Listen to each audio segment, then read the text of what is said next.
បានជំរាបសួរពុកម៉ែបងប្អូនថ្ងៃនេះដែរខ្ញុំសូមបង្ហាញនៅសកម្មភាពដែលយើងរៀបចំតុសិស្សចំនួន40ដាក់ទៅខាងវត្តស្ទឹងមានជ័យបងប្អូនហើយតុសិស្សនេះយើងដាក់លម្អ2បងប្អូនទៅអស់បងប្អូន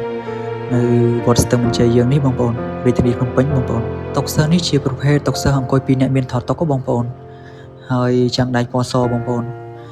ចាំបានចាំងដែកពណ៌ខ្មៅក៏បានដែរបងប្អូនអាចមើលសាច់ឈើបានបងប្អូនសាច់ឈើយើងខាត់យើងបាញ់ថ្នាំផ្ទៃឈើស្អាតភ្លឺរលោងអញ្ចឹងបងប្អូន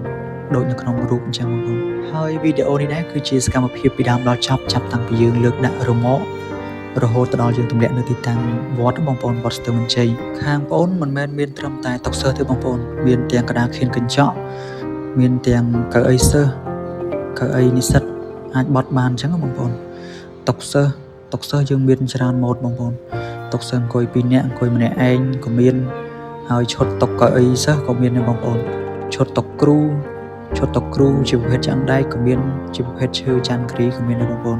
បើបងប្អូនក៏ដូចជាលោកគ្រូអ្នកគ្រូមានតម្រូវការតុសិស្សកៅអីសិស្សសម្រាប់ប្រើប្រាស់នៅក្នុងថ្នាក់រៀនបងប្អូនអាចទាក់ទងតាមលេខទូរស័ព្ទ3ប្រព័ន្ធខាងលើ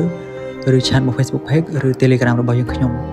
បាទសូមអរគុណសូមជម្រាបលា